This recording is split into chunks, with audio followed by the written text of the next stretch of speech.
of class 7. Let us today continue with the same topic what we were learning in the last class, rise and spread of Christianity. In the last class, we learned about the founder of Christianity, Jesus Christ, his teachings. We learned about the scriptures. We learned the people who followed Christianity were called Christians. We also learned about the death of Jesus Christ, how he was crucified on the cross. Let us today in our class learn about the spread of Christianity. Now, after the death of Jesus Christ, his disciples took the task of spreading Christianity all over the empire. His 4 disciples, John, Matthew, Luke, and Mark, these 4 disciples, they started preaching the teachings of Jesus Christ. They compiled his teachings and went outside the cities and in the villages and started preaching Christianity. And there were many who converted themselves to Christianity. The other 2 saints were Saint Peter and Saint Paul. Saint Peter is said to be the foundation rock of Christianity. Saint Peter and Saint Paul. Saint Peter, he traveled all over Rome to convert people or to spread the message of Christianity. Saint Paul, he first opposed Christianity, but then he converted to Christianity, and then he convinced the other people to accept the teachings of Jesus Christ. He also built many churches, helped people to build different Christian churches all over the empire. Now let us see about Christianity in the Roman Empire.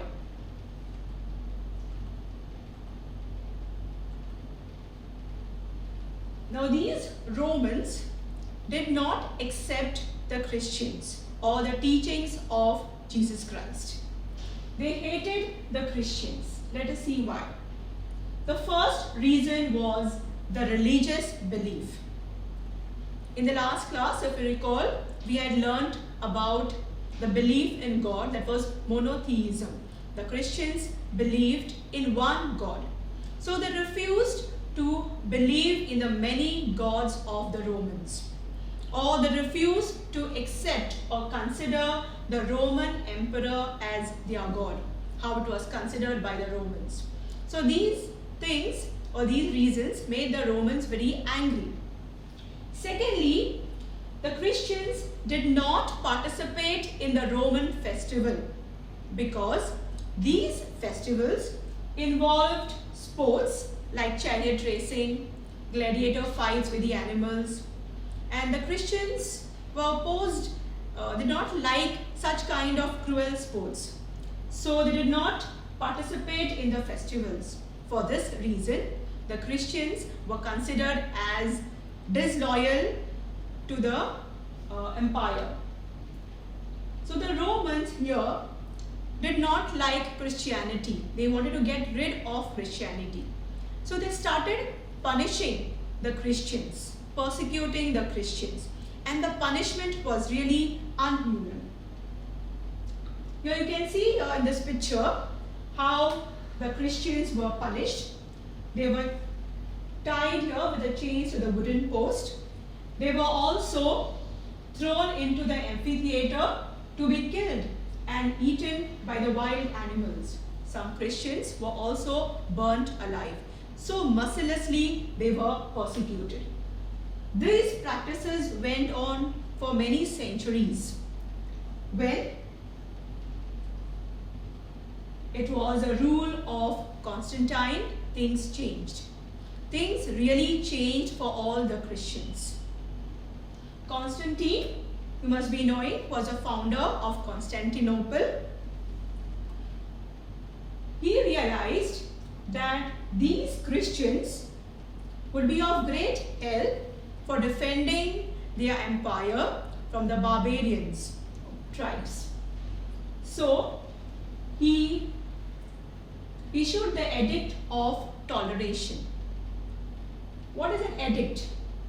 You have learnt about edict in class 6. It is a royal commands that was issued by the kings or by the emperors. So he issued this Edict of Toleration, according to which the Christians was to be tolerated in the empire.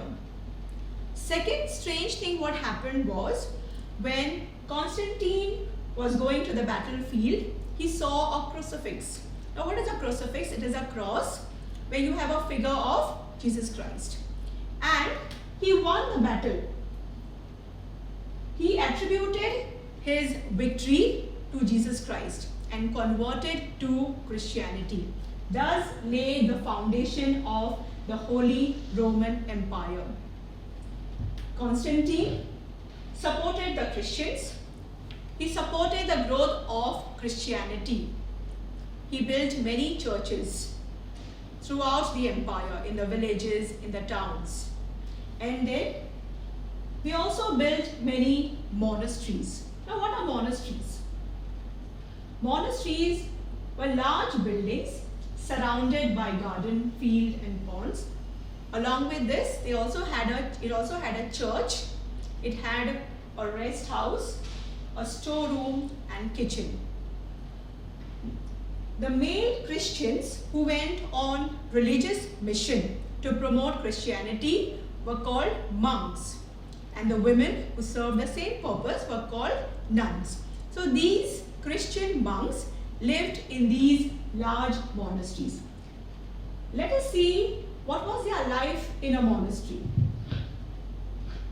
These monks lived a very simple and a pious life, a very religious life, because they had to set an example to the other people. So they lived a very holy life, reading the scriptures. They also followed strict code of conduct. It was very disciplined. The rules and regulations were strictly followed. They had special timings for prayers, for worship. Thirdly, they devoted themselves to the teachings of Jesus Christ. They spent time worshipping to attain spirituality. They also served humankind. That means they helped the needy, they helped the poor people. You can see here in this picture the ancient monasteries that were built during the medieval times. This is one of the ancient working monastery in the world, Saint Catherine Monastery, which is in Egypt. It is UNESCO World Heritage Site. Let us now learn about the impact of these monasteries. The first impact, education reached the common man. You must be knowing that in the medieval times, there was no schools or colleges. So, the church was only the medium of education. The monks and the nuns were only the educated people, and they learnt in the church. And this subjects that were taught initially was like philosophy. Philosophy is like study of moral values, morality. It is about the existence, the life forms. They also learned theology, which is a study of religion. And the medium of instruction was Latin. So it wasn't understood by the common people. Later, they learned many other subjects like science, astronomy, logic, geometry, etc. And then these monks and nuns started teaching the other people around the monastery and around the empire. So education reached the common people. Secondly, the monks and the nuns prepared handwritten copies because printing press was not invented yet. These handwritten copies were known as manuscripts. These copies really helped people to spread the knowledge of Christianity. Later, when the Roman Empire declined, these manuscripts helped the other people to know about the various civilizations of Europe. Next was the Christian monks and the nuns also helped the sick people. They helped the peasants at work. They helped the needy. The last impact was drama. Now, the only medium of education in those times was drama because there was limited set of books. These plays were staged in the church and even the monks acted in these plays. These plays were mainly about the lives of different saints and to teach the values of ethics and morality. So there was a great impact of monasteries on the people. Now, for many centuries, for about 2 centuries, Christianity developed in the Roman Empire. Okay, so what we have learned till now is about how the followers or the promoters of Christianity promoted Christianity all around Europe in the beginning. And we also learned about the Emperor Constantine. There are 2 edicts that he passed.